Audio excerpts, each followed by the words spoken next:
Betapa dahsyatnya makanan haram. Kisah dari Syekh Abdullah Al-Madaniyah. Dikisahkan ada seorang pemuda yang mampu tawaf 1000 kali.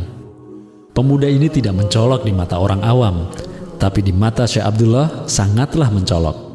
Setiap hari pemuda ini diperhatikan oleh Syekh Abdullah sembari menghitung, dan subhanallah, tawafnya pemuda ini memang benar 1000 kali. Lalu Syekh Abdullah mendekati pemuda ini dan berkenalan, kemudian mengajak pemuda ini ke rumahnya.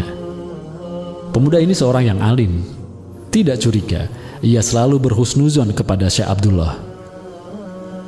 Saat di rumahnya, Syekh Abdullah menguji pemuda ini dengan menghidangkan makanan yang syubhat. Pemuda ini pun menyantap makanan yang diberikan Syekh Abdullah. Tapi esok harinya, ketika pemuda ini mencoba tawaf, pemuda ini tidak mampu melakukan tawaf 1000 kali, melainkan hanya 150 kali saja. Syekh Abdullah kembali mengajak pemuda ini ke rumahnya. Beliau kembali menghidangkan makanan, namun kali ini makanan yang haram.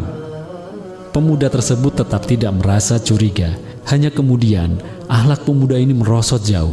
Ia lebih suka marah-marah, sholat pun tidak tepat waktu. Ketika pemuda ini mencoba tawaf, ia tidak mampu tawaf 1000 kali atau 150 kali. Ia hanya mampu melakukan tawaf 3 kali, dan itu pun sambil malas-malasan. Syekh Abdullah pun mendekati pemuda ini.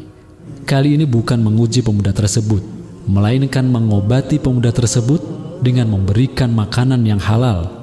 Dan subhanallah, pemuda ini saat kembali tawaf mampu melakukannya 200 kali, dan seterusnya, terus bertambah jumlahnya hingga 1000 kali.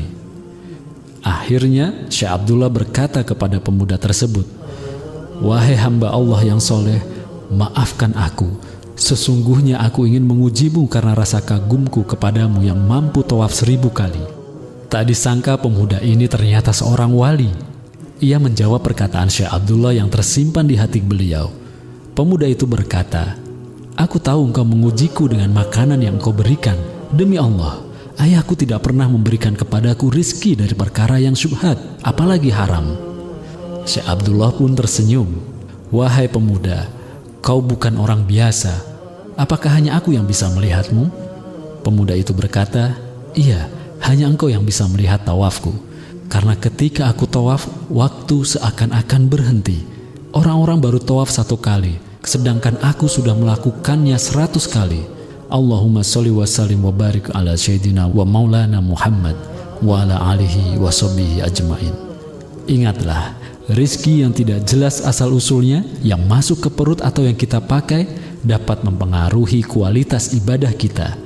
Tubuh kita akan menjadi malas, dan akhlak kita pun dipastikan akan merosot.